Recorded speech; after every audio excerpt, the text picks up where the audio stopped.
Assalamualaikum warahmatullahi wabarakatuh. Kembali belajar bersama Bu Tui. Kali ini kita akan belajar mengenai adaptasi hewan.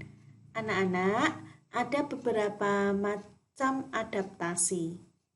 Yang pertama, adaptasi morfologi. Yang kedua, adaptasi fisiologi. Yang ketiga, adaptasi tingkah laku. Adaptasi morfologi adalah cara untuk menyesuaikan bentuk tubuh dan alat-alat yang ada pada tubuh organisme agar sesuai dengan lingkungannya. Bentuk adaptasi ini dapat dilihat secara kasat mata, seperti perubahan bentuk mulut, alat gerak, atau bentuk secara keseluruhannya. Contoh adaptasi morfologi seperti bentuk paruh dan kaki burung yang berbeda, bentuk mulut serangga, bentuk daun pada tumbuhan, serta bentuk keseluruhan hewan maupun tumbuhan. Umumnya, penyesuaian secara morfologis bertujuan untuk mendapatkan makanan dan hidup sesuai dengan habitatnya. Kita pelajari satu persatu. Kita perhatikan dulu bentuk paruh burung. Di sini ditampilkan ada contoh paruh burung. Nah, kita mulai dengan itik. Makanannya ikan dan cacing. Paruh seperti sudu dan pangkal bergerigi berguna untuk menyaring makanan dari air dan lumpur. Kemudian ada elang, makanannya berupa makhluk hidup lain seperti ular, ayam, kelinci. Paruhnya tajam, kuat, runcing dan agak bengkok untuk mengoyak makanan yang berupa daging. Yang ketiga, misalnya burung pipit, makanannya biji-bijian. Paruhnya pendek, tebal dan runcing untuk memecah biji-bijian seperti padi. Kemudian ada burung pelatuk, makanannya serangga. Paruhnya runcing agak panjang untuk memahat kayu pohon dan menangkap serangga di dalamnya. Kemudian ada burung pelikan, makanannya ikan, paruh panjang dan berkantong besar pada bagian bawah untuk menyimpan ikan.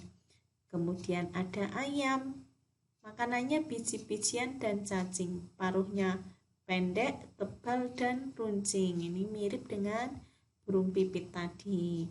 Kita lihat secara lebih detail ya. Yang pertama kita perhatikan burung pelikan. Nah, ini ada burung pelikan dan juga flamingo nih. Ini pelikan berkantong, ini flamingo juga. Seperti sisir bagian atas melengkung, berguna untuk menyaring makanan berupa alga, udang kecil dan rumput laut. Kantongnya untuk menyimpan ikan. Kemudian ada lagi yang paruhnya kecil, runcing dan panjang. Nah, ini pada burung kolibri untuk menghisap madu. Selanjutnya ada paruh pendek dan kuat, makanannya biji-bijian. Ini pada burung nuri, pipit, kakak tua, gelatik. Selanjutnya juga ada paruh bentuk pendek, namun besar, berkuku dan kuat. Pada elang, raja wali untuk mengoyak mangsa. Nah, ini paruhnya. Nah, ini ya, kayak ada kukunya. Besar dan kuat. Selanjutnya ada lagi yang bentuknya pipih. Nah, tadi ya seperti sudu. Nah, ini pada itik, bebek untuk mengambil makanan di lumpur. Misalnya ikan, udang kecil, alga. Nah, ini lebar seperti sudu. Kemudian paruh bentuk pahat pada pelatuk tadi ya, untuk memahat batang pohon, terutama ini yang lunak-lunak. Nah, ini dipahat ini sampai terkoyak kayunya. Selanjutnya bentuk kakinya. Karena ini gambarnya kurang jelas, kita perhatikan yang lain ya. Nah, ini Raja Wali, elang ini untuk mencengkeram, ayam untuk berjalan, pelatuk untuk memanjat, bebek untuk berjalan di lumpur, juga berenang. Mari kita perhatikan satu persatu. Yang pertama, kaki mencengkeram dengan cakar bentuk yang kuat, tajam dan pendek pada elang, Raja Wali, burung hantu untuk mencengkeram mangsa. Kita ulangi. Kemudian yang kedua, kaki perenang dengan selaput pada itik, bebek, angsa, pelikan. Nah, untuk mendayung saat berenang di air. Kemudian kaki yang kuat pada kasuari ini untuk berjalan atau berlari. Nah, ini yang kaki berselaput tadi, ada bebek, ada belibis, ada pelikan, ini penguin juga berselaput, ini angsa juga berselaput, mentok. Kemudian bentuk kakinya ada yang kaki pemanjat, 2 jari ke arah depan dan 2 jari ke arah belakang. Nah, ini cirinya pada burung pelatuk. Nah, ini untuk memanjat. Nah, ini 2 di depan, 2 di belakang. Ada lagi burung petengger dengan jari yang panjang dan semua jari terletak pada satu bidang datar.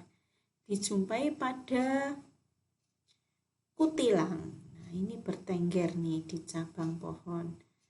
Ada kenari, ada pokcai Sumatera, ada burung fin, ada juga burung wambi. Nah, ini untuk hinggap di ranting-ranting. Kemudian bentuk mulut, tipe mulut penggigit dan mengunyah pada belalang dan jangkrik. Kemudian ada lagi tipe mulut menusuk dan menghisap.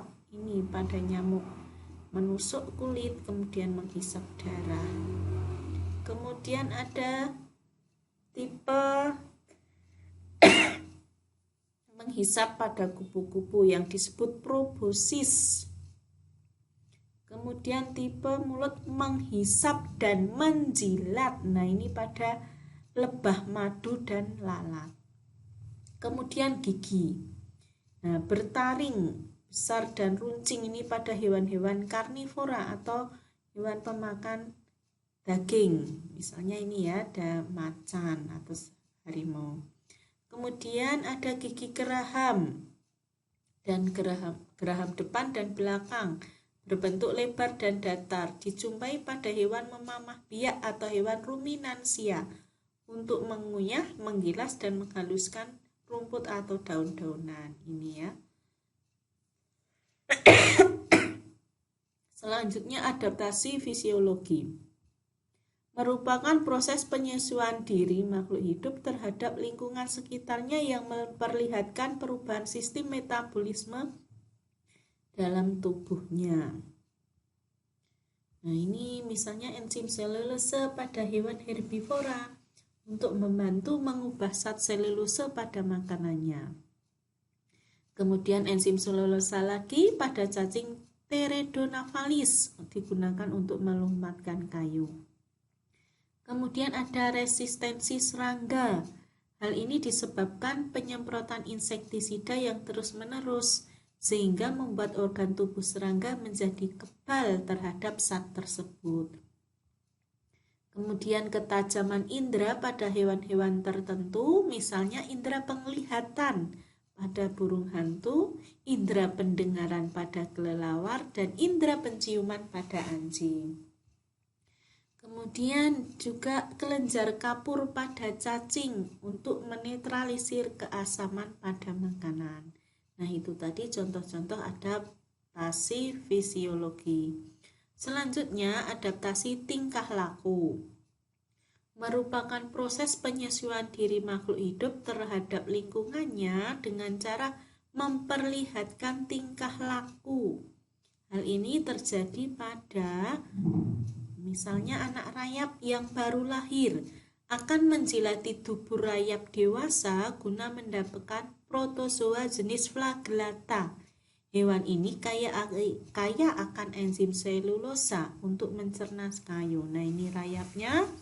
Kemudian ini rayap dewasa. Nah, tubuh ini, nah ini terdapat Flagellata. Nah, ini dijilati sama anak rayap tadi. Selanjutnya ada mimikri, yaitu perubahan warna kulit hewan yang disesuaikan dengan warna lingkungan sekitarnya. Terjadi nih pada bunglon, jika di tempat hijau dia berwarna hijau, jika di tempat yang coklat dia akan coklat. Kemudian ada katak pohon, ada sotong dan kuda laut. Nah, demikian ya, berubah warna, disebut mimikri. Kemudian ada lagi autotomi, yaitu proses pemutusan bagian tubuh hewan guna mempertahankan kehidupannya. Nah, ini terjadi pada cecak atau tokek ya, yang putus ekornya ya.